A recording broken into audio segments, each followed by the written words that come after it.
My name is Lance Best of Communication and You in Auckland, New Zealand. I'm with Candace Stuart Findlay, Morganville, New Jersey. Oh, nope, it's SoCal, California. Oh, California. Ah, Yes. there you see, I was searching and I didn't find that. California, okay. And self-realization and transformation is what I picked out. But we'll get to that in a minute. So now here's the first bit of fun. Do you know what your name Candace, where your name Candace came from and what it means? Well, my parents, I should say that my father was a British subject from South Africa, Cape Town, and he was involved in naming me. What I was told is it was the name of the Ethiopian queens. Correct. Yes, yes. So, it's from the head. It's like a title. It's from the title of the Queens of Ethiopia, as mentioned in the Acts in the New Testament, and it's derived from Cushitic Kitka or something like that. In some versions of the Bible, it's spelled Kandak, Kandak, and it reflects the Greek spelling, but I don't even know what those letters mean in Greek. But okay, so being on a roll, I looked up Stuart. Now, is that yours or your partner's? No, my birth name is hyphenated. It's Stuart Findlay. Okay. My father's Stuart Findlay. So I've done a lot of genealogy work, and I stopped doing it when I got back to the 700s because of being part of the Royal Stuart.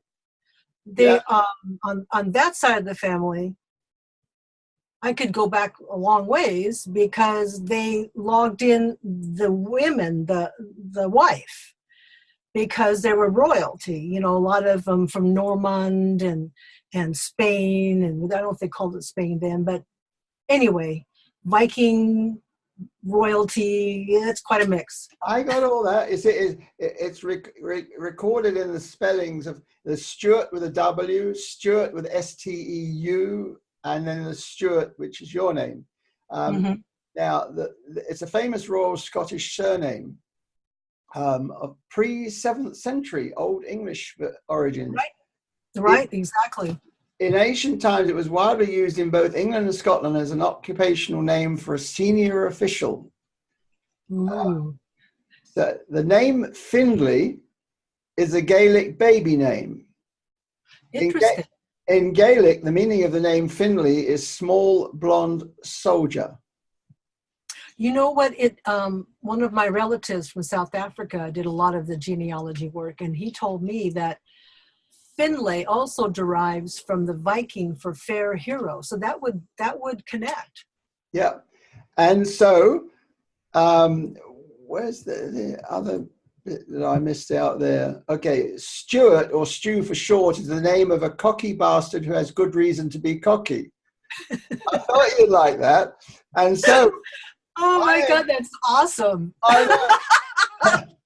I'm talking to the Queen. My day. I'm talking to the Queen Mother, who is a cocky bastard and small blood soldier. Woohoo! Oh my God, that is so awesome. Well, my head will take me anywhere. When I start seeing things, I start looking, and then what comes up in here, I just always make a note of putting it down. And I thought that was so funny. I love it. No, I love it. It fits into a lot of what I've, from our relatives' research and all of that. Plus, just my little program that I've been having fun with for this incarnation. So I watched your live video from a couple of days ago. Oh, okay. And the first thing I'm going to say for anybody who watches this, what you do at the beginning is you relax and you smile. Just a great big beaming smile. And a lot of people doing lives could look at that and say, that's what they should be doing. Connect with your audience. Don't need any words half the time, as long as you're present, if you know what I mean. And you did that. It was a great example. Now, I came up with this question. Are you a very serious person? Sometimes. Yes. There's some things you feel really serious about, isn't there? Passionate, yes. Yeah. And it's written all over you. Yeah. Passionate. All right. That's a better word. Okay. Passionate. Yep. I was listening away and writing notes, and then suddenly my attention got taken by something you said.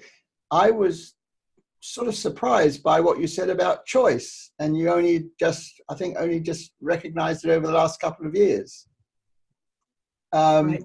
And I thought that was interesting, because choice to me has been something I know has been really important.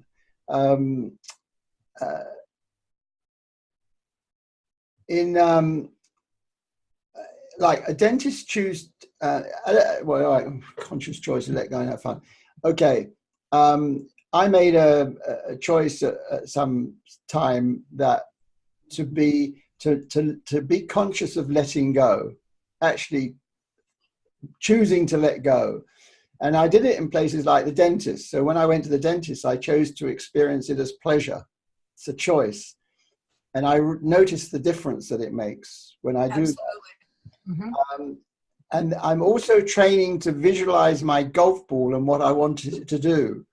And I find that quite fascinating, because that sort of changes my state. And it's just so much fun. And I also do one other thing. Whenever I go to park a car, I never think about the parking. And I always find a space. Mm-hmm. And the rule is, I don't get upset if there isn't one. That's the rule. That's so important. I just drive up, oh, there's a space, and usually there is, and I'll park. So I was very interested about what you were saying about choice. Can you just expand on? Absolutely.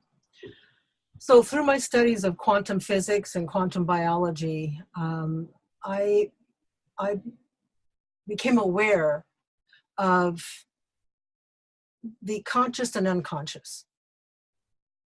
We walk around, according to Dr. Bruce Lipton, his studies and research, he states that 95% of what we feel, which means what we're transmitting into the quantum creator field, is unconscious for most people.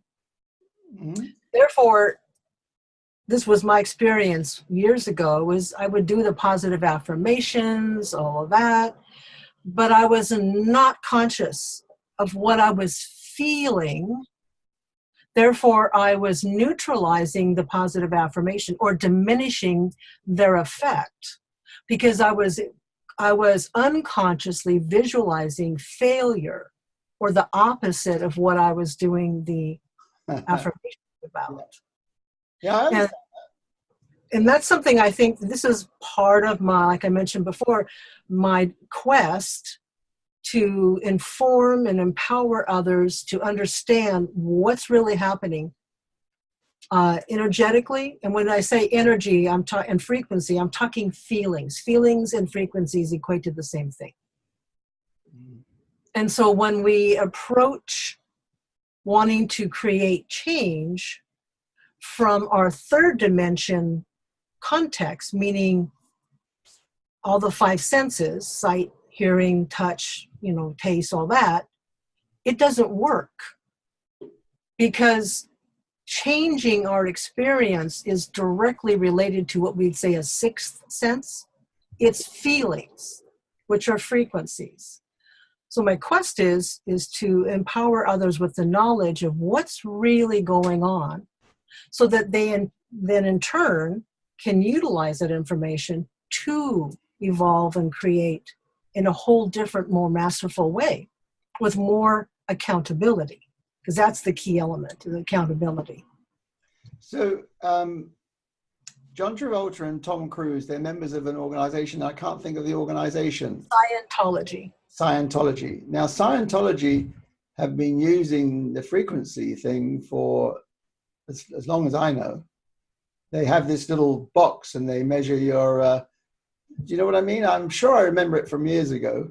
Yes, I'm aware of their I read the Dianetics book, L. Ron Hubbard, God, in the 70s or something. Yeah, me too. Yeah. It was a popular read back then, but you know, energetically, it just didn't feel right. No Because way. I'm an empath, I'm an intuitive, you know, and I read it and this doesn't resonate. There's something off. Yeah. And come to find out decades later, yeah, there's definitely something off. Oh, Some of the that's for sure. principles, some of the principles are based on what, you know, maybe L. Ron Hubbard didn't understand the whole bigger array of quantum biology and such, but they are based on some of the principles of quantum biology and physics. However, just like anything, it can be manipulated Yes. to enslave others and disempower them, you know, to neutralize their ability to make their own choices. Yeah. So Yeah. that's an interesting thing you brought up. Yeah. Yeah, I've seen that. Yeah, I know exactly what you're saying. Yep. Well, how about this? Years ago, I made a habit of writing affirmations. I'm a winner of lotto. I'm a winner of lotto. And, Right. and of course, then you get people who say, but you haven't said specifically how much you want. And you get all this sort of stuff coming up you. But the thing for me with this is very interesting. And I've got a rough idea of why it happened, but I'm not. Yeah. I got 5 numbers twice within a very short distance of each other, not long after I started writing affirmations. And then I stopped writing affirmations. Now, you talk about the subconscious and the conscious and making choices. I'm still not sure why I stopped. I mean, I was winning. Why would I stop? Yeah, it's a good question to ask yourself in a meditative state, so you are above your unconscious blocking beliefs. Yeah, I think part of me doesn't want the big win. Didn't see it as a bonus or something. Doesn't see it as a win. Or just, yeah, whatever. Just there is something unconsciously, in, you know, creating static with that. Yeah. So now, I mean, there's a whole heap of stuff that you've got here, but I'd like you to sum it up. I'm particularly interested in you explaining intuitive empath. I understand what you're saying, and obviously I've heard the term many times, but I just want you to explain it, you know, just that anybody can really understand what it means, as well as tell us a little bit about or your whole being foundation and all the rest of that. Yeah. Absolutely. So my understanding of that intuitiveness and empathic abilities has obviously evolved since I was little. It was something that this incarnation, I call this the avatar, the 3rd and 4th dimension body, like a role-playing game, the avatar. So this avatar came in this time. Can I just, for people who don't understand this, all right, all I want to say is don't knock anything. Just, you know, when you don't knock anything, when you knock something and you reject it out of hand, you don't hear it. It just goes on by. But if you accept it as a reality that someone else has, and it's genuine, authentic reality, then one day you may be open to something occurring for yourself. So well, I'm curious that you're mentioning that, because what brought that to mind? What did I say that caused you to? Well, because when people hear about another dimension, it's like, you know, people can easily say, oh no, that's cuckoo stuff. Okay. Well, when you look at the quantum physics, then it makes sense. Yeah, well, that's the point I'm making. That people who haven't read that or don't understand. So let me preface and say that I have evolved to a place where I do not identify with the story of the physical self, because that's not my identity. Yeah, I get that. I know who I am. I'm already the expanded self. This is a vehicle for self-realization research, not my identity. Yes.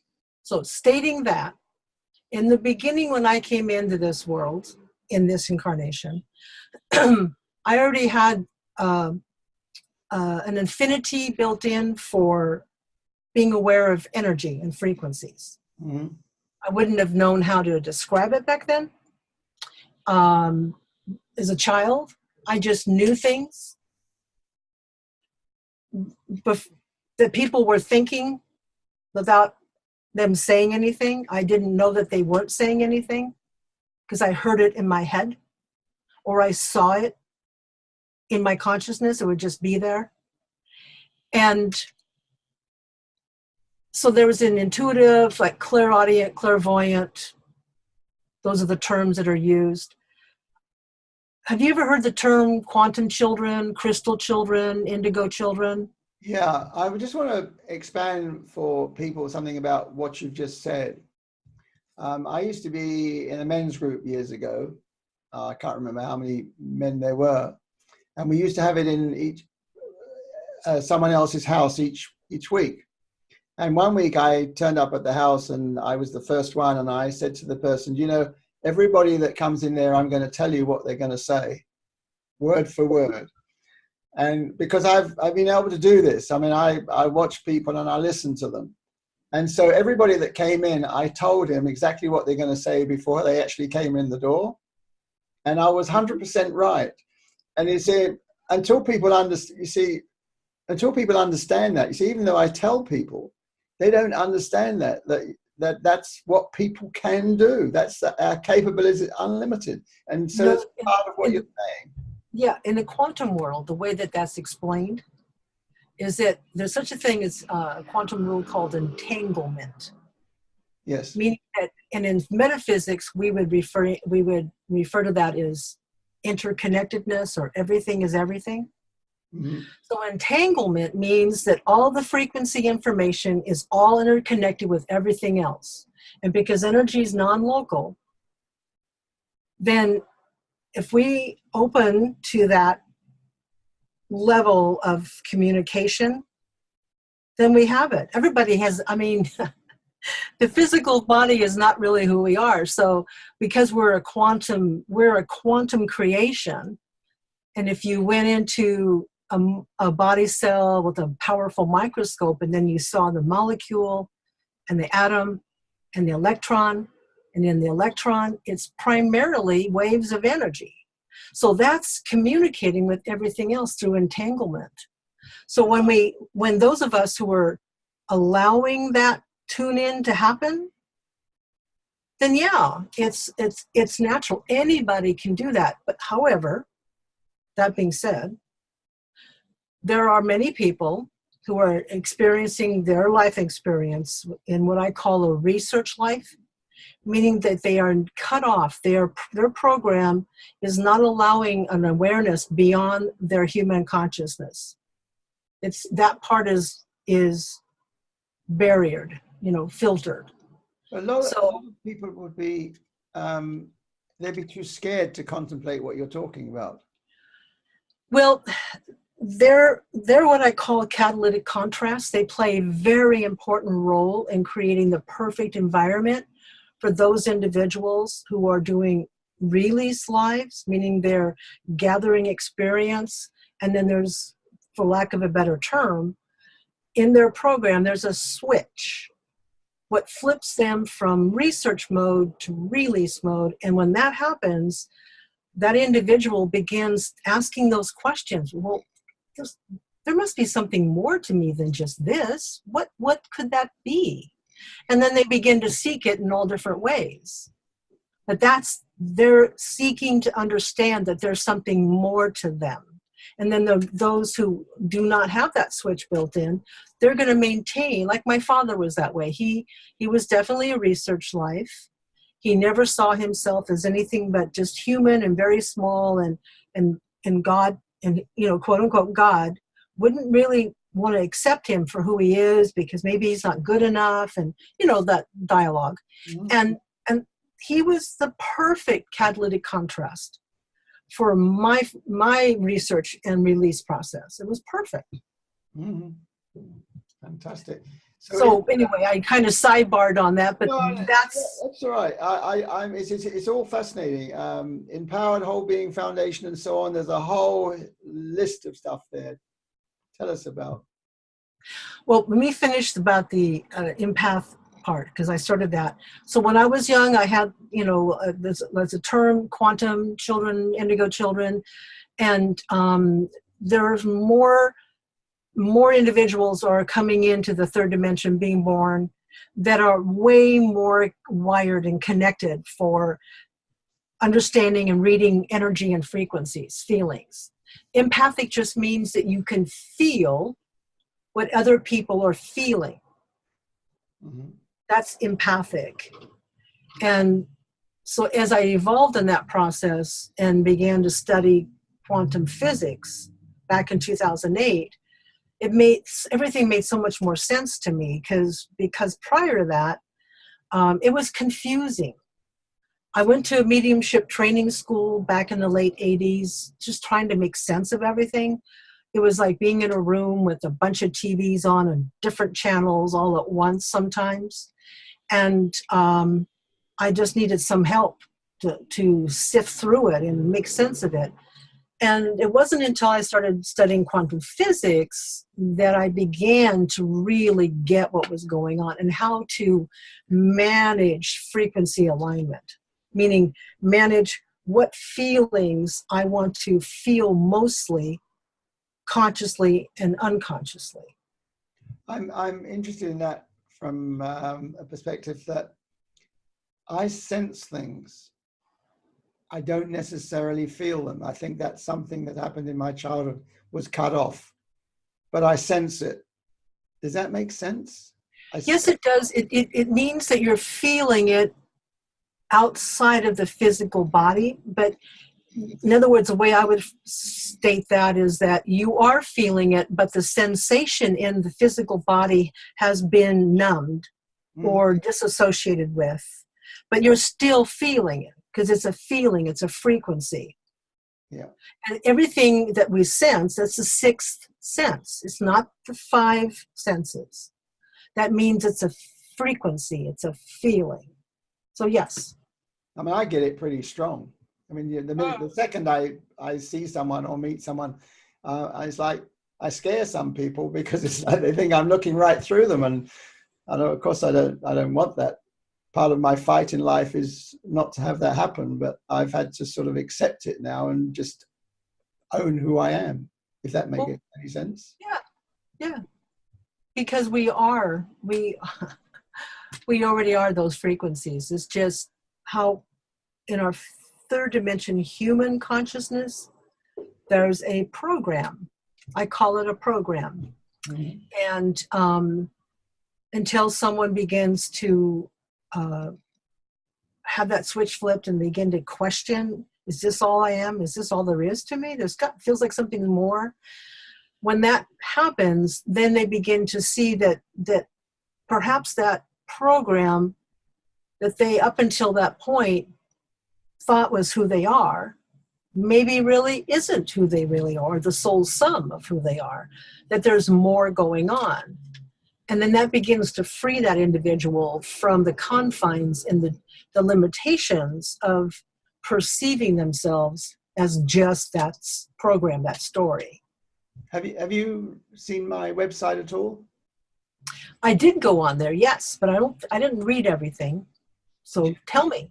Well, because I have an article, and also I haven't finished the videos yet, but I've got some videos called Your Personal Program. Which it covers just about everything to do with who you are.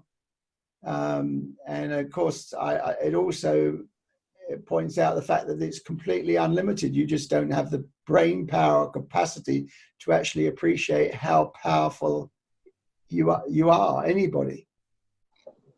I don't know if I would say brain power. How I would frame that would be clarity of consciousness.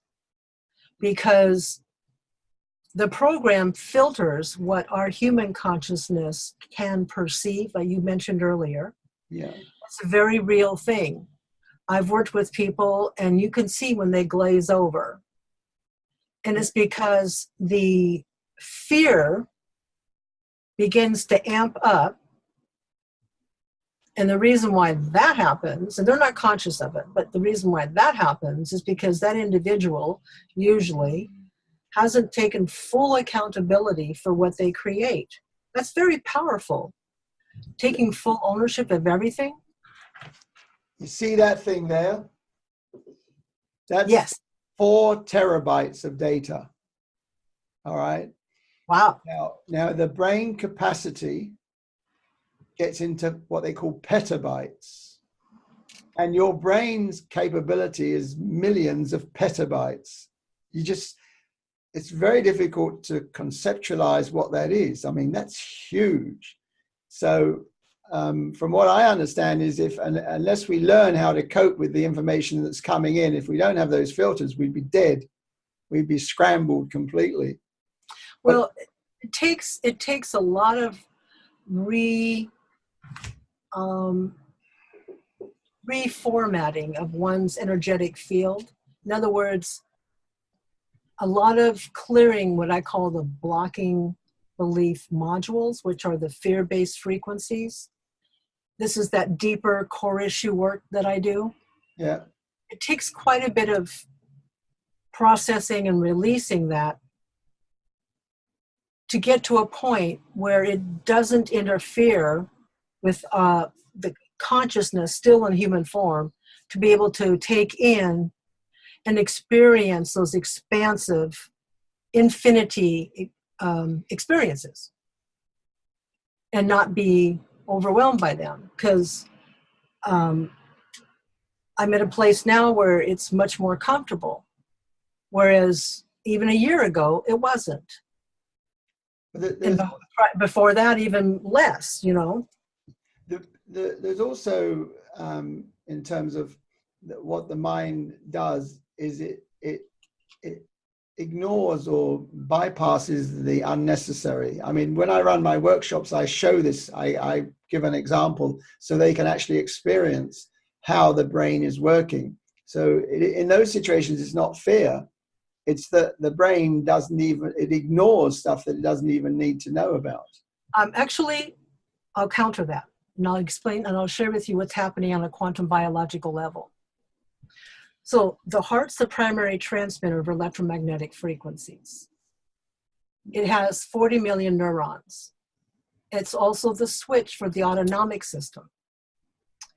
And what controls the switch is how we feel, primarily. So if we're feeling fearful about something, it's going to automatically signal the heart switch to throw us into the sympathetic or stress mode, which then does cascade things. The next key element in this is the belly brain. The belly brain is the whole enteric nervous system. It has over 100 million neurons. It creates all the same neurotransmitters and inhibitors and hormones as the brain in your head. In fact, more signaling is coming from the belly brain to the brain in our head than vice versa. And the belly brain stores 95% of the serotonin and is in charge of dispersing it to the liver, the pineal, whatever different things the serotonin is needed to be used for. Where's that coming from? Where's what coming from? Serotonin. Okay, the serotonin is something that our body creates. Yes, but where? Okay. But the belly brain. But the belly brain stores belly brain, the enteric nervous system. But the controller is your amygdala. That's if you're in stress mode, but that also the serotonin, when you're not in stress mode, is controlled by the belly brain. Well, say the amygdala determines in the stress mode where the serotonin goes after the belly brain is first triggered, because it's the primary receptor of electromagnetic frequencies. So the heart is the primary transmitter, the belly brain is the primary receptor or receiver. The belly brain also controls the brain antenna. Inside the head, there are all these tissues and structures that are funneling electromagnetic frequency data information to the pineal gland. The pineal gland contains microscopic calcite crystals, which have two main properties. One, to magnify whatever frequency data is coming in, and then to multi-dimensionally disperse it. That's part of how the entanglement works. Energy constantly being exchanged in information. Now, when our belly brain is primarily receiving in fear, it adjusts the brain antenna. So think like TV station. And then the pineal is fed all of this information that's from our blocking program, self-limiting thoughts, unworthiness, guilt, blah, blah, blah, blah. And then we start having images pop into our awareness that fit that frequency. Now, conversely, when our heart and belly brain are aligned with what I call the coherent frequencies of joy, love, gratitude, compassion, we have all these words, but it's an elevated, faster, lighter frequency. We know what it feels like when we're aligned with those frequencies compared to when we're aligned with the fear-based frequencies. We feel lighter as opposed to heavier. So when the belly brain is primarily receiving in the love, joy, gratitude frequencies, it adjusts the TV station again. And then we can download straight from the infinite library of the bigger self, source, whatever you want to call it, but then we're tapped into that. So not anything's really happening. It's not a primary state, it's like tertiary, with the heart and the belly brain, then the pineal, and that's how those thoughts get there. Well, I'll have to think about that. This is all stuff that I've been working on for the last 5 years with a really fabulous, he calls himself a biophysicist. I use the word quantum biologist because people hear quantum, they hear biology, and they go, oh, quantum of the body. You know, if I say biophysicist, they sometimes don't understand what I'm referring to. But yeah, William Brown, he's done a lot of breakthrough work in this. One of the things, and I'm very comfortable with, is that the brain and the heart and the body all have a role to play in the harmony of our being. And I'm very comfortable with that. I'll have to think about and look up some of the things you're talking about. There's articles on my website. Under the tab for media, there's a section for articles. And in there, you'll see stuff from William. Yeah. That he wrote years ago. And he's been doing some real cutting edge work on several different projects. I don't know if you've ever heard of, if I say his name right, Nassim Haramein. He's a quantum physicist. Not him, but I've heard of William Brown. Oh, okay. Yeah. So William is one of the lead scientists at the Resonance Academy, and they do all this cutting edge research into all the quantum type world. It's pretty cool. Okay. So is there anything more in this Whole Being Foundation? Yes. You get a promo spot later on, so... Well, the main thing I want to point out is that I developed a couple of years ago a meditation, for lack of a better term. People know what the word meditation means. People meditate because they're looking to calm themselves. They're looking to feel more connected. They're looking to feel more expansive. What that really means is that they're shifting their frequency alignment away from fear-based frequencies to joy-based frequencies, feeling more awe and wonderment than limited and unworthy feelings, you know, the spectrum. Mm-hmm. So this technique is taking into account what's going on a quantum biological level. And I put together an MP3 audio file of the guided visualization with music and so forth. And I'm giving it away for free because I want to empower people to understand what's happening and to give them the tools so that they can begin to become more conscious of where they are. Are they feeling good primarily, or are they aligning and associated with feeling bad feelings? So that they can, because the body is an amazing instant biofeedback machine. That when we are aligned with feeling bad feelings, there's a pulling in of our chest. There's a heaviness like a rock. Our belly is tight and heavy.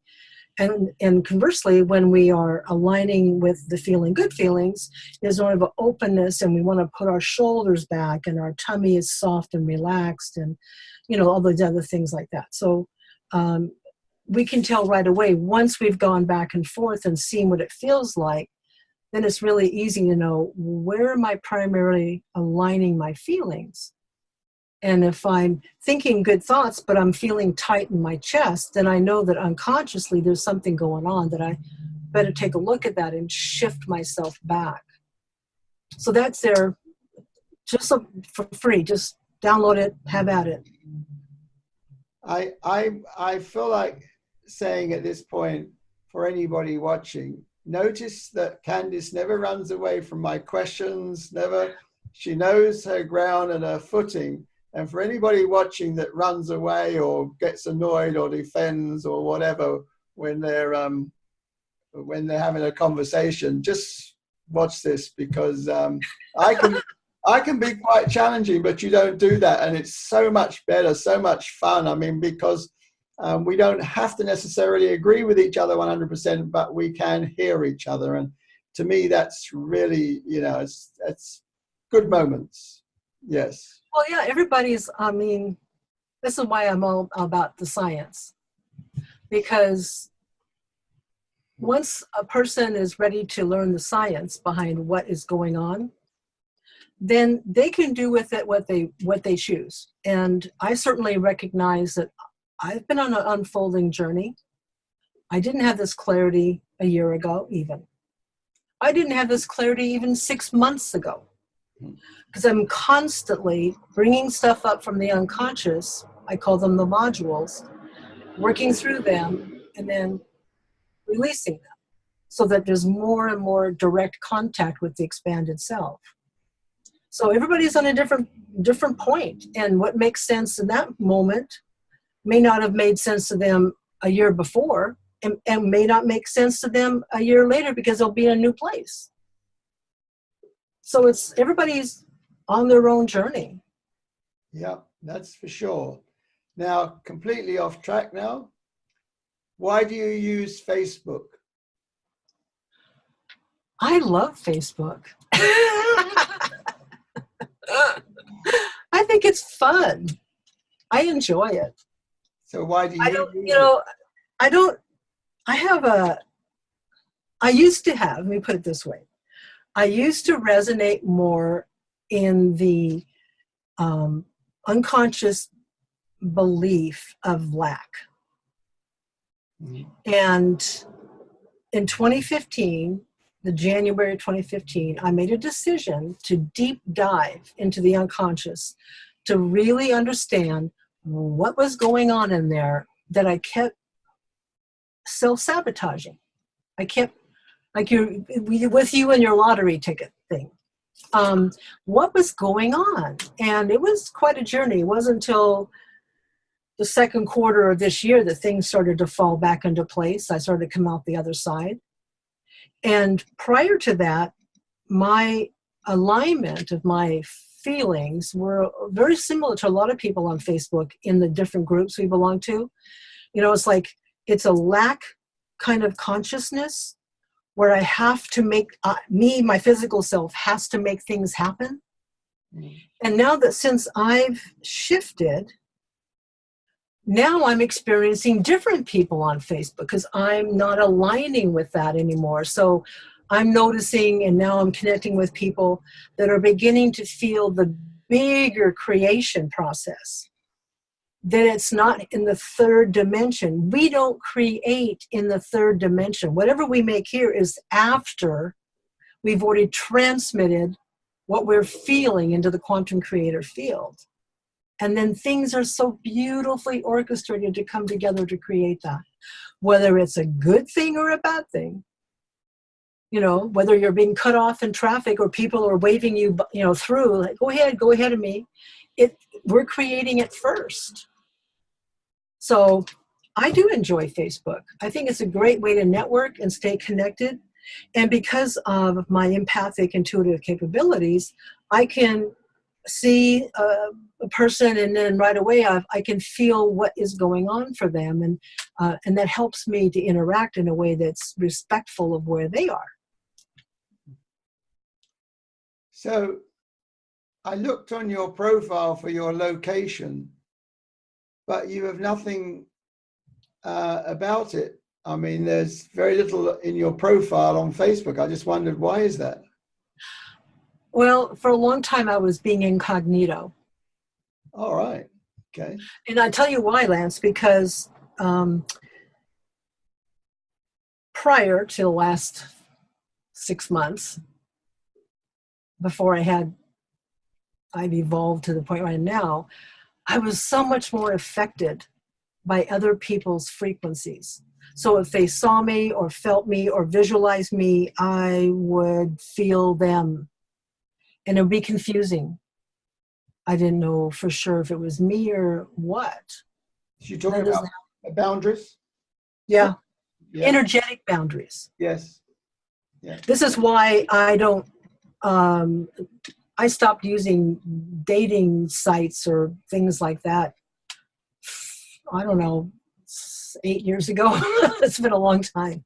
Because I could feel every person when they looked at my profile and was just excruciating. So I took myself off of all those. And I thought, I'll meet someone when I'm going to meet someone. I don't need to do that. It is just too much disruption. That's true. That's life. Yeah, no, I understand that now. Okay. Yeah. Now I probably might put it back on because now it doesn't matter to me. Before though, it was overwhelming sometimes. And then obviously I found you quite easily in New Jersey and I got that wrong. You're in California, but there was something about New Jersey. Well, you know, when I do a Google search on myself, a lot of stuff comes up because I'm a published author. I've also, I have 3 businesses. I have a national sales brand management company for natural products manufacturers. Yeah. I have had that for 26 years. I'm very passionate also about health and those kinds of good choices and making sure that there's sustainable solutions to what we do here on the planet. And so I've been the national sales manager as a subcontracted from my company for several companies. So I'll show up in alignment with those companies sometimes. Besides my publishing company, I have a publishing company called Empowered Whole Being Press, and that's for visionary authors. I've had that for 4 years, and so that'll pop up with my name associated with illustrations for some of the books and stuff like that. So, yeah. So, may I say, you have a seasoned look as if you've had an interesting life and a wide range of experiences from low to high. Would that be? Yeah. Yes, I did a lot of great research early on so that I could now, as a coach and transformation facilitator, I pretty much have experienced almost everything so that I can support the transitions for those. I do a lot of work with individuals who have experienced some sort of abuse, whether it's sexual or physical, in their growing up process. And because they know that I can relate to that, and I can say, I understand. I have an understanding of what you're talking about, and this is what I've experienced, and this is why I am where I am now. This is what I've done to shift that. And I think it's really good to have the richness. So thank you for that observation. Tell us about the below public inner awareness service announcement is the key to holistic prosperity. Explain what that means, especially for people who have no idea. Read that again, please. Public inner awareness service announcement. That post on Facebook. Yes. I was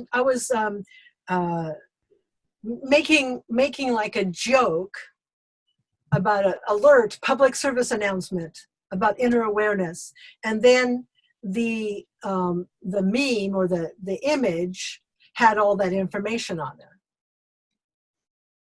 Just to draw in a fun loving way, draw attention to what's going on unconsciously so that you can make new choices.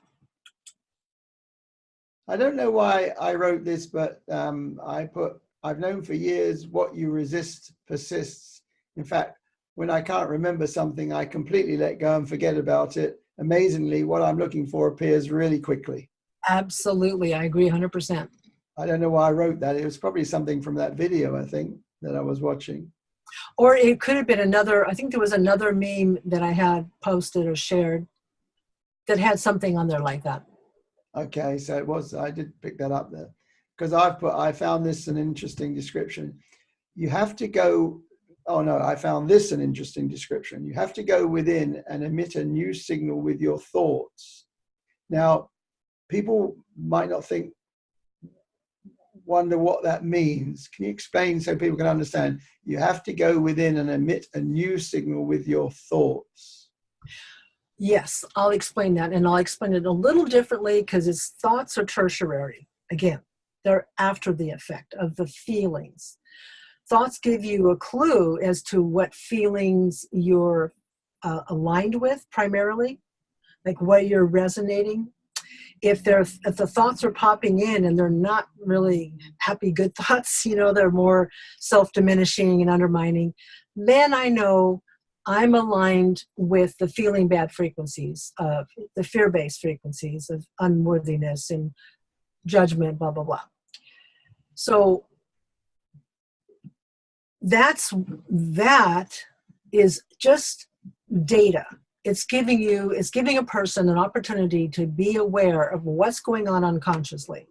And then they can consciously then choose, using the techniques, for instance, that I share about on my website, that addresses who we are is a quantum biological transmitter and receiver of electromagnetic frequencies.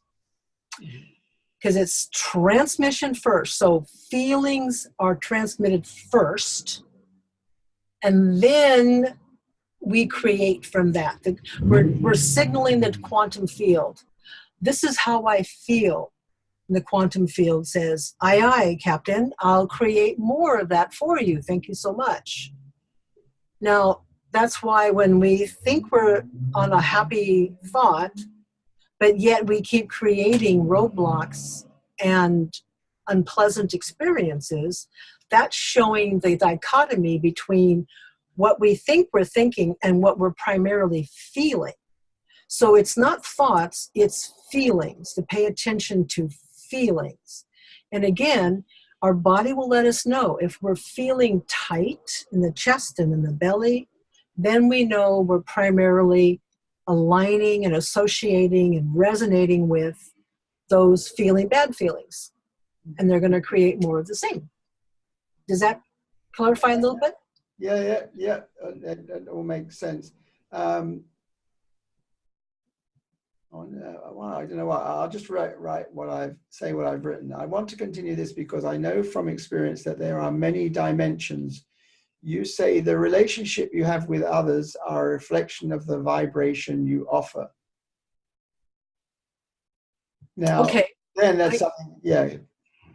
So quantum biologically and quantum physics, what that's really about, again, is understanding and recognizing that we are transmitters and receivers of electromagnetic frequencies. So it's not that we're attracting like if it's a passive attraction of someone coming towards us, we're first creating by transmitting a certain frequencies, certain feelings.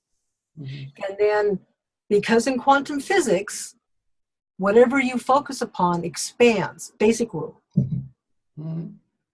So that means that we're going to experience more of that, whether it's people, transactions, events, doesn't matter.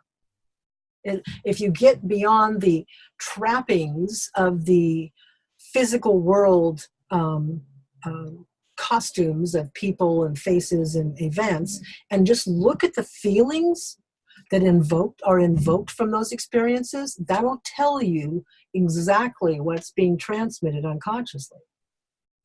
So same feeling, different face, doesn't matter. It'll just keep looping until we take ownership of it and change it. So, for example, you go out, you walk into a cafe, there's all these people, and say as a man, there's one woman there, and all of a sudden you look at that woman and your heart goes boom, boom, boom, and there's like it's a different world completely. What's going on? You're connecting on a quantum level with a certain feeling, and there also could be some unconscious projections in there as well. Mm-hmm. That person could, for the woman, for that, I'm assuming a man who sees her, could be associating unconsciously her looks with something that could be from either that life experience or another life experience. Because, again, quantum rule, entanglement, everything is everything. Mm-hmm.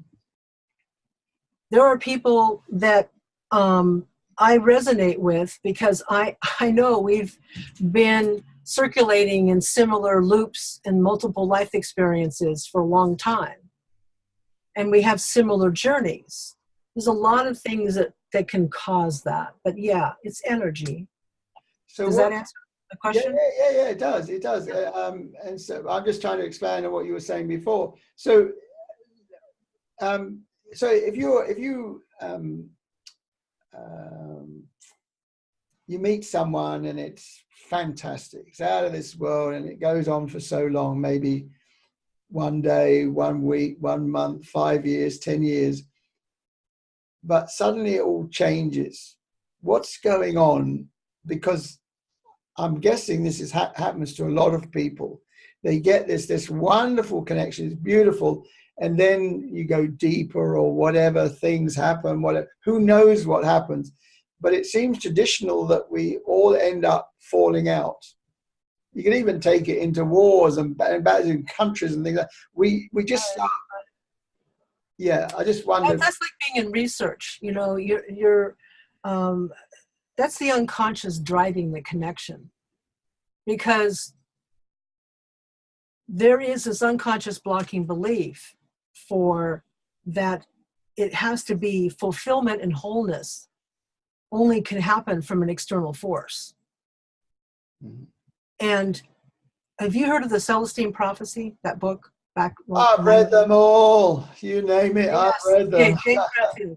He brought up in there this thing called control dramas. Yes. And he talked about the energy pulling back and forth, you know, the intimidator, which correlates to the victim, poor me, and the interrogator, which correlates to the aloof. Mm-hmm. So when we meet someone and there's this attraction, there's this belief unconsciously, in my perspective, the person's not aware of it consciously. They just feel like that other person is going to make them feel good and whole and complete. And it's never going to happen. No. Not in the level that they're expecting. If they're putting that much expectation, which is different than two people coming together and mutually respecting one another's journey, and have a friendship and have a understanding that they both bring something to the table. That's different. But a lot of times people will have that rush, and believe me, decades ago, same with me. My experience, I stopped dating a while back, because I realized until I took full ownership of the projection and the co-creation of looking outside, then it was never going to work at the level that I wanted. Mm-hmm. And I instead got myself busy in doing my own internal work. Mm-hmm. So I don't know, does that answer your question? Yeah, it's a good move to focus on your work, because then things happen. If you're going out looking for them, you're looking for failure. But if You're looking outside of you when everything is already there. It's just a matter of taking ownership of it. Yep. So you explored quantum biology and quantum physics in relationship to spirituality.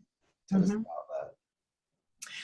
Again, coming in as an empath and intuitive, you could say clairvoyant, whatever, all those things, all those little titles.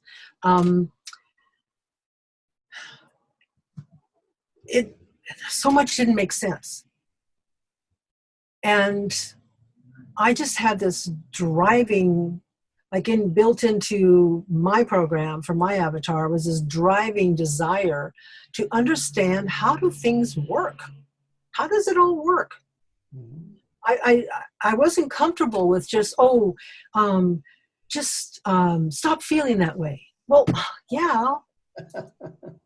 And all the great quotes and memes from Abraham Hicks and Deepak Chopra, I mean, they're uplifting. We go to these events, yeah, yay, rah, rah. We come back into our environment, and we're like back where we started, maybe with a little inkling, but it doesn't last, because it's still seeking externally for a sense of wholeness and connection and foundation, when it's not out there, not in the way that we think of it in the human terms.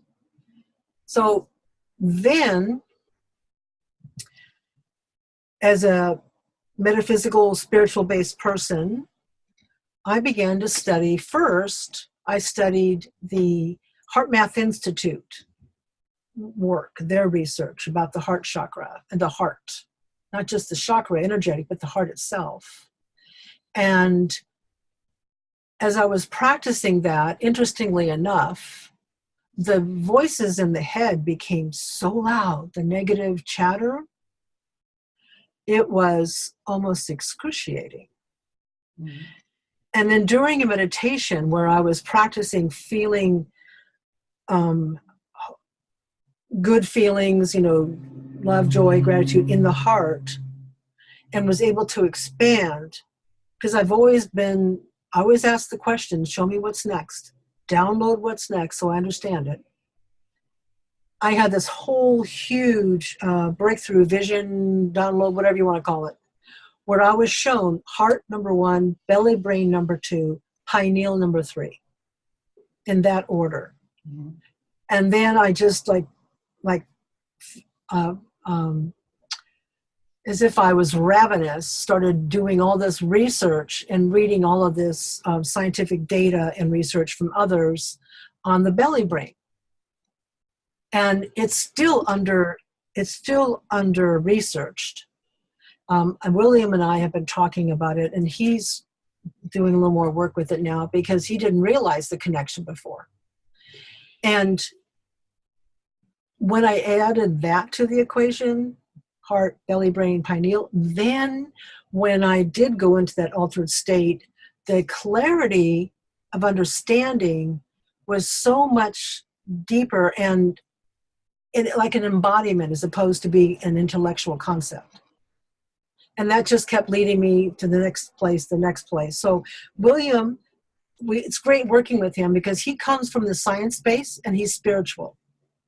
I come from the spirituality, and I'm very much a deep dive into the science. I get it, and I get it from not like the physical consciousness, but I get it from a higher place. Like I'm shown how it works when I expand.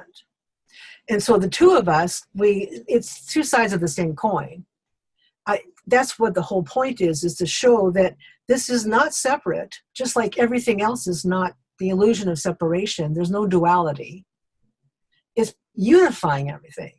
Mm-hmm. So that people can then begin to feel comfortable. They can come from the science side, they can come from the spiritual side, but we end up in the same place, which is ownership of what we create. You might laugh when you see what I had written down here. We'll do that. First of all, I looked this up, and in physics, a quantum is plural, is quanta, is the minimum amount of any physical entity, physical property involved in an interaction. That's for anybody who doesn't know, that's what a quantum is. And of course, my next line is, have you read much of Deepak Chopra? Actually, I have read several of his books. I have in the past. Yeah. In the past. And also there are people who say, and people can say anything, of course, but with Deepak, they say he doesn't really understand quantum physics. What do you think?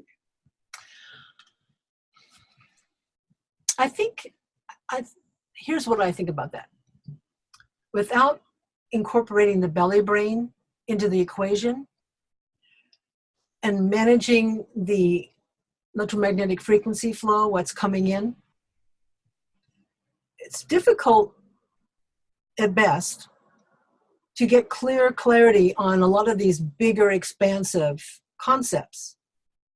Because with the belly brain not being in alignment with the higher frequencies, joy, whatever, blah, blah, then our pineal is constantly being downloaded and interrupted and controlled by the blocking program. So everything coming in is filtered, if that makes sense. Yes. So I don't really know. I've listened to him talk about some of the quantum physics concepts and such, and I think he has an understanding of it. I've also read articles by is it Vladik? Oh gosh, I can't remember his last name. Vital Vladik, I think. Anyway, he is at Oxford, and he's doing some amazing, he's a quantum physicist, and he's doing some amazing breakthrough research. Like a few years ago, he started writing about it in entanglement. Because up until the last few years, the Newtonian classical physics, and the quantum physicists were at an impasse. It's like, there was a belief that, okay, Newtonian physics controls the macro world and quantum physics controls the micro world. And then through this study of entanglement, we're saying, oh no, throw that out. Forget that. It's all the same. It's all entangled. It's all interacting. And I think, just like everything, science is evolving. Mm-hmm. And science and metaphysics are becoming more and more clearly this two halves of the same coin. There's not really something different. This is really one thing. Just like there's one unity energy, or whatever you want to call it. Yeah, I always find it interesting when people make assertions about somebody because, but they don't give you any content or whatever, just their view is rigid, so that must be wrong. And what sprung to mind was, I don't know if you ever read a book called Maverick by Ricardo Semler. No, I have not. It's about a guy who turned a company around in South America somewhere. And I mean, hugely. And some of the things he did, for example, were he got the rules of the company, he stapled them together, gave them all to one to each of his managers, and asked them what their thoughts were. And only one person said, but they're stapled together. No one else mentioned it. And it's just, and yet there are people who, then I saw comments about him because he went over to America to talk to them because he had some fantastic ideas. But there's always people that will, they won't like it. They don't like it. They don't understand. Yeah. Mm-hmm. And it always, and one of my pet things is at the moment is about whether people believe what they see, because, you know, what I've been taught through the years is seeing is believing. I can't believe in God if I can't see him. And I think those are all the biggest jokes. And, you know, you seeing isn't always believing. And I put a video on my website. Let me ask you a question in regards to that. If I went up to someone and said, tell me what love looks like. Have you seen love? But you believe in love, right? Love happens. Absolutely. It's again, that's wanting to apply third dimension senses, the five senses, to a sixth sense occurrence. Yeah, I can describe what it looks like, but it's a feeling. Yes, I know, but I can't describe that, but I can describe what love looks like. I can put it in a context, not in a physical world. In the physical world, yes. But that's after the fact of the occurrence of the energy transmission. That's the exact thing that I've actually been talking about, and how many people get onto Google, read something and believe the first thing they see. So the Facebook is full of people who tell you what is, and they just take it in, suck it in, believe everything that person says. They don't take everything separately and treat it on its own merits. They don't look at research and compare they just fall in the hole. Yeah, there's been a lot of that on Facebook, yeah, for some people. But that also is indicative of what's going on unconsciously for them. Their confusion and the fact that chaos is a key element of how their blocking program self-sabotages. And they also want to grab hold of something that they can relate to, because everybody's looking for something to relate to. So and at the same time, they're afraid that it'll prove to be not true. And so therefore they're going to want to defend it even harder, because that's going to shake their core. There you go. Tell us about your failures. Oh, you mean my learning experiences? Whatever.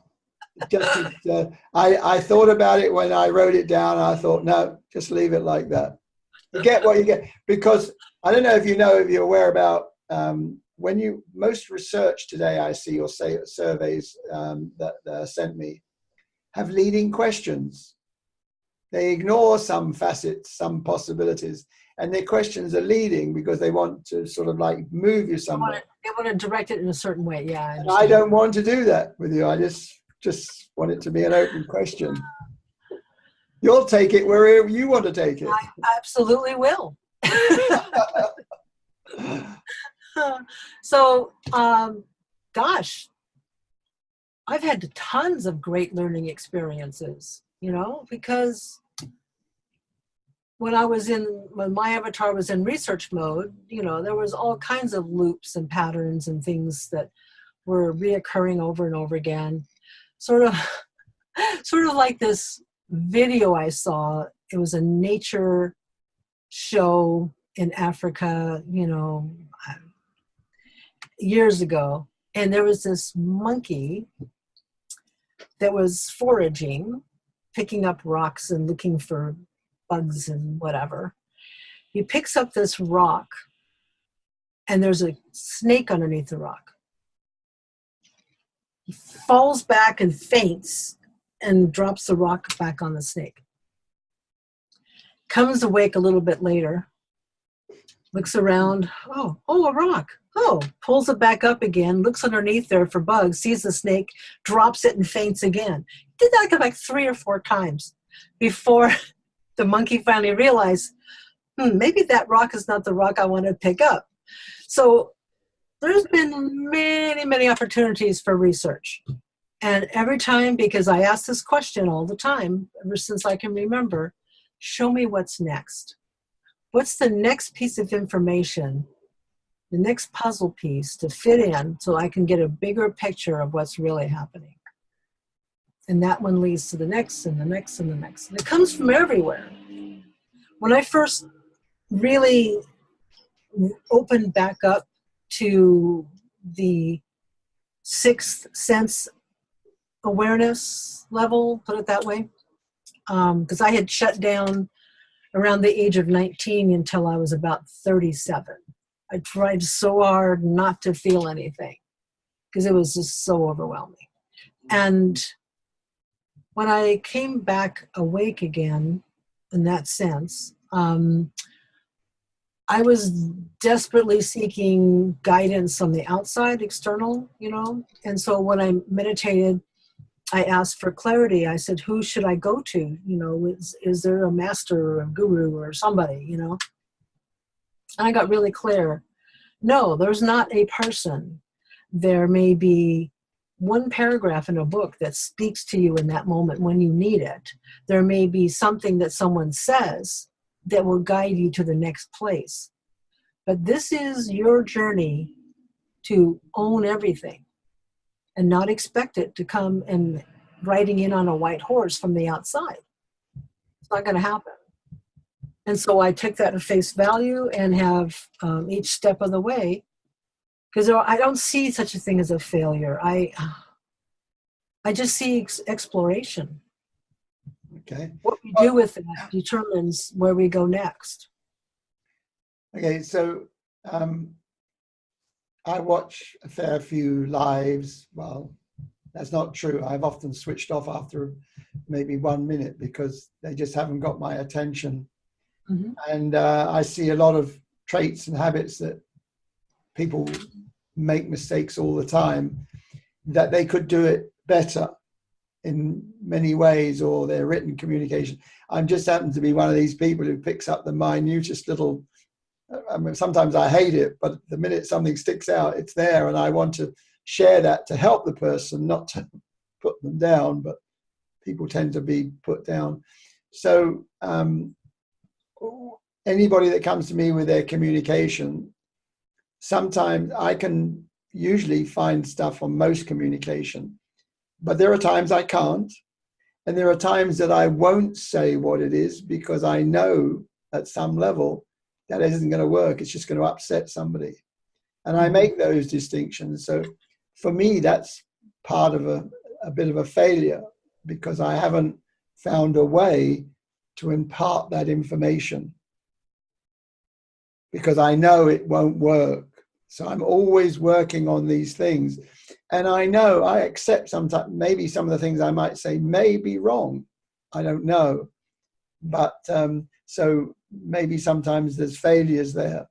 So what I want to ask you is that when people come to you, now if people come to me and I see something, I say, oh yeah, there's this, this and this, or no, I can't help you.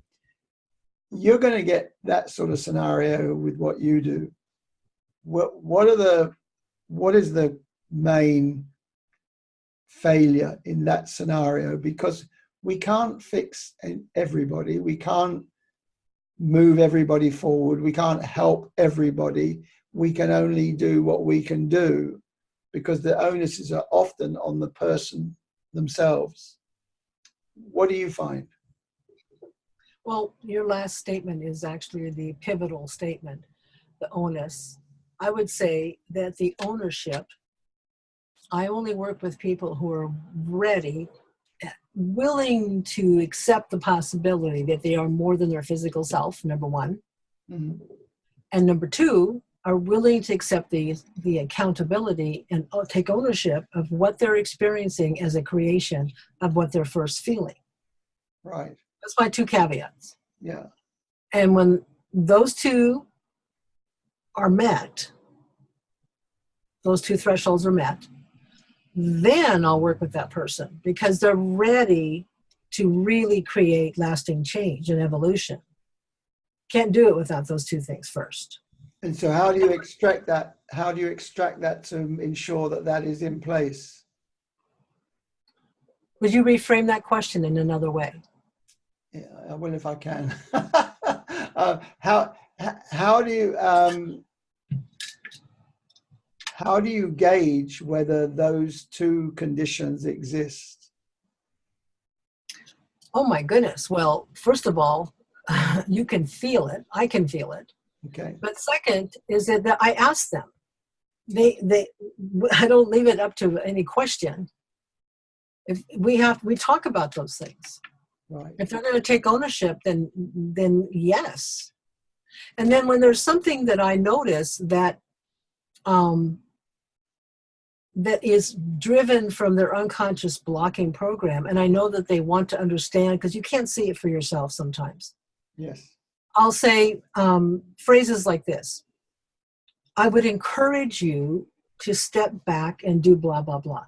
Or I'd like to invite you to maybe reframe that. And how would you reframe that if you did? Those kinds of phrases, because what I'm wanting to do is empower them to take the steps to experience it directly. And that takes away the experience of not taking ownership or not engaging with the dialogue. Do you know what I'm saying? It's like that we are equals having a conversation, equally accountable for what we're creating. Yes, I do understand. I know exactly what you're saying. I've got 2 more questions and then the fun questions. Are you all right for time? A little bit longer. Yeah, I have a little bit more time. Yeah, okay. Why do you do what you do? Oh, I couldn't imagine doing anything else. No, it's my purpose. What is your main goal, your desired outcome, the bigger picture? My quest is to simplify the clarity of what feeling frequencies, because when we use words like love, joy, gratitude, it means something different to somebody else. And because that's our human experience. So what I'm really focusing on is what kinds of analogies or metaphors or that would invoke the frequency that I know is the frequency that we want to convey to someone. So my quest is to break that down and simplify it so that, and this is part of what that audio file is about. Mm-hmm. It leads a person to having the same kind of experience in that they are expanded, that they are feeling whole and connected. So my quest is to simplify that. And in doing that, in empowering others to be more self-accountable of what they're creating by their feelings, then that's going to elevate everything. Because every time someone has a breakthrough and they shift their the unconscious fear-based feelings back into through understanding back into a more compassionate place, which changes and reorders the quantum structure of that feeling, then everything is shifted because we're entangled. And so my bigger picture is to support the shift. More joy, less fear. It's funny, you started that and you used the words, this is more than, not for the first time, love, joy. Now that's a British program on TV in England, a series from a little while ago, and that I used to watch a lot. And the name of the guy is Lovejoy. That's the name of the program. So okay. Wait, is he a lawyer? No, he's an antique dealer. Okay, it's not the one I was thinking of. Okay. Sharp. I love British TV. He's been in a few American things as well. But you know, when I'm on my workshops, I do an exercise to show people that just one word that you say can take people anywhere. And I prove it to them. And it's just like, the minute you say love, joy, and one after the other, I'm immediately thinking of the program. Or joy, love, because joy, love, that would be different. Yeah. Yeah, because joy, in my perception, is more unifying and neutral, in the sense that it doesn't have a connotation of needing something external to be whole and complete. Yes. And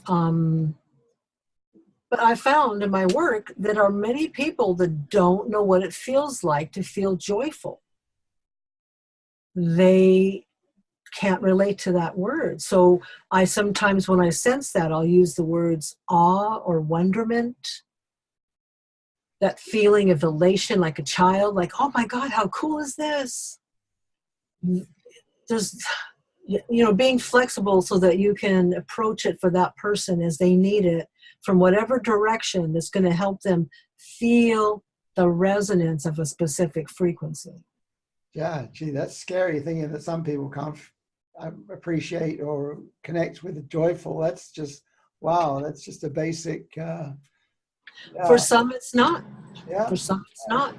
And that's part of what a facilitator is about, is to recognize what it is that's not connecting and then find a way to assist them in connecting with it, feeling the feeling.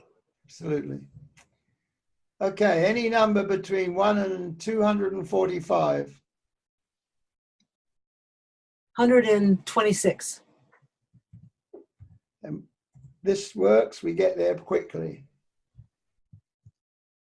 How would your friends describe you? Oh, golly.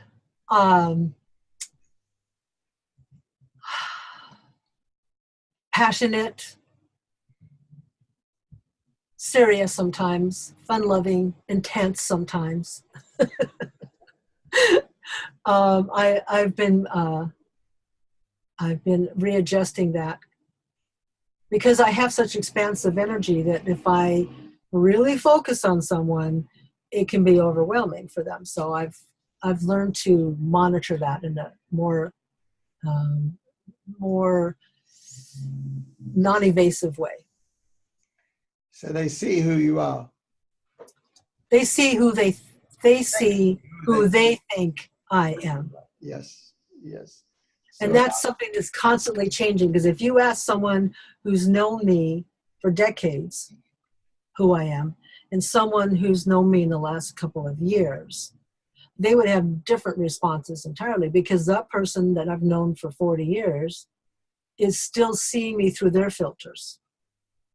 And I've had friends who I'm not as close to now that I've known for decades, because I've evolved and shifted so much that it's out of their comfort zone. And so that's fine too. It's funny, it just reminded me, years ago, they did an analysis of me through my staff. I can't remember, it's quite a number of staff anyway. And the responses were, I was different. And they looked at that as a bad thing. And I laughed even at the time because I just said, well, that's because they're all different. So you don't treat everybody like an apple. You don't treat everybody like a grape, they're all different. And that's how I am. So that my staff saw me that way is fantastic. But they didn't look at it as a good thing so. Well, it was probably threatening. When growing up, I was told, I can't even count the times, oh, you're so silly, you're so crazy, you're crazy. And I was like, okay, thanks. Nice. I prefer zany, but that's okay. Between 1 and 245. 23. I got a unique way of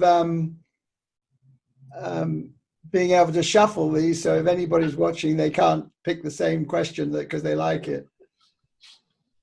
Whoa! What do you want to be remembered by? And is he talking about legacy?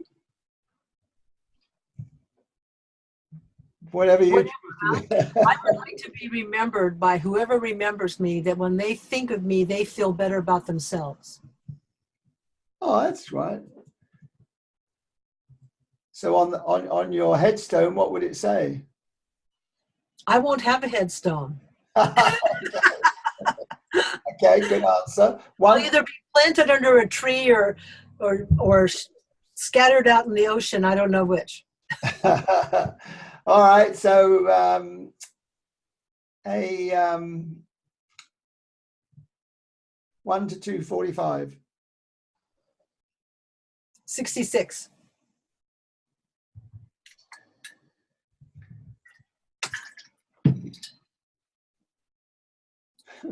That's an interesting one, that is. Why's it gone over there? There is increasing freedom allowing films and television to show more explicit details in sex and crime. Share your views on this. Well, sex itself, when it's respectful and kind and loving and supportive, is fine. Sex, when it's destructive and diminishing in value, no. I'm very careful what I take in because everything's energy. Do I want to shift my frequency to align with the violence and the sex that's demeaning and hurtful? No. However, I have to say I'm a big fan of Captain America. I love the Avengers movies. So there is violence in that, but it's different. It's not that meaningless. Yeah, I don't invest any energy or alignment with that. I'm just looking at this up here. Oh, well, that's the only. How did you come up with these questions? Huh? How did you come up with these questions, Lance? These are sort of new questions, but years ago I invented a game to get people talking in workshops, and the whole thing is about questions, and there's a way they're allowed to play it. All right, it's aimed at getting people to communicate and stop and making people listen, or learning how they behave in that way and what happens when you don't listen, when you do interrupt. It's like when someone's speaking, if you don't let them finish, and you may have to interrupt them if they go on and on and on, but if you don't let them finish answering the question, then you haven't got what they've said. And they have to mark each other on their communication. So at the end of the workshop, they've got all this feedback from everybody that tells them how they hear them, how they see their communication. This is something I'm doing. In September, I've got a couple of pilot 2-hour sessions for people to join in, and I'll just use the give me a number question and get people to start answering the question, and then we'll discuss how people are receiving that information and so forth. Yeah, how it felt. What was the feeling experience of it? That's good. That sounds very valuable. Because I see all the backwards and forwards and the lives and everything, but nobody's really getting together. So I want people to get together. I want people to meet people from all over the world, and on my workshops they make friends and they become friends and they learn things from other people that they would never have seen if they hadn't have been told by people. So people get permission to give that feedback. So and then when I started wanting to go this way with the live sessions, I started looking for more questions, started thinking of more questions. So it started with about 60 and now it's up to 245. So, wow. It doesn't matter. Any question that people will answer. And it's amazing how quickly you get everybody speaking. It's just that easy. In a group, it doesn't take me long to get them talking. But no one ever wants to talk to begin with. And it's so easy, really. But then I have developed the skill that, like you've developed in your, I've spent years honing my craft and learning my skill in working with an audience and so forth. Yeah. Besides, I love it. I learn so much when I hear, oh, gee, I'd never have thought of that. I'd ask myself that question. And I've had, like, for example, in St. John's, the director of education saying, I found out stuff today through your workshop, what some of my staff were thinking, and no one ever told me, and yet I can fix it just like that. Wow, that's so, that again, I'm going to say the same word, very valuable. Yeah, absolutely. And she said, I didn't realize some of my staff had those abilities. So it just I love seeing people. I don't know where that comes from, but that's what I love. Your higher calling. Now, Candace, as clear and as nice and easy for people to take in, this is your promo time. And they need to know how they get in touch with you and all that stuff too.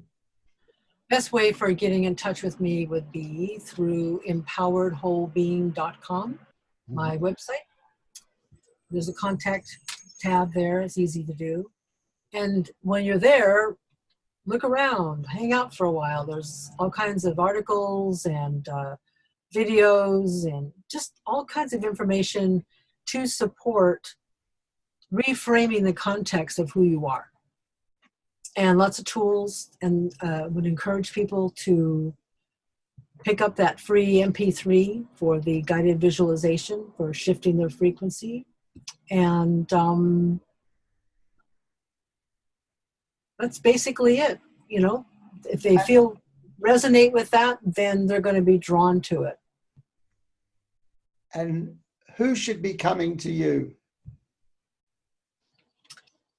Anybody who, there's those two caveats. Anybody who is ready to take ownership of what they're creating, what's been working, what they thought was the way to do it hasn't been working for a while, and they're ready to take a bigger look at, take a view from a higher perspective of what's really going on, and that they're willing to accept that there's something more to themselves than just their physical story, that there's something going on beyond that. And they're looking to get a better understanding so they can have a life that's more fulfilling. Sometimes people don't even have words for what they're really looking for. You know, it's like an itch they can't scratch. And that's what happens when that switch flips unconsciously. And I also know that when there's someone who's ready to work with me, then they'll be there. When I cross someone's path, I trust and know that there's a reason for that. Fantastic. Okay, well, there we have it. And I'm just searching here. I've been talking to the Queen Mother, who is a cocky bastard and is a small blonde soldier, who's in California. Did I get that right? California? Yes, absolutely, 100%. In lovely California. My name is Lance Best, Communication in You, Auckland, New Zealand. And hopefully you can see the beautiful site behind me. Yes, it's gorgeous. I find the best way to describe Candace is self-realization and transformation. And as usual, the last word goes to Candace. Yay, because I was going to ask you if I could say something and just say, much gratitude to you, Lance. This has been really fun. And I want to thank you for the amazing work that you're doing, the contribution that you're bringing to the table to uplift others, to create new pathways of understanding of oneself. So thank you.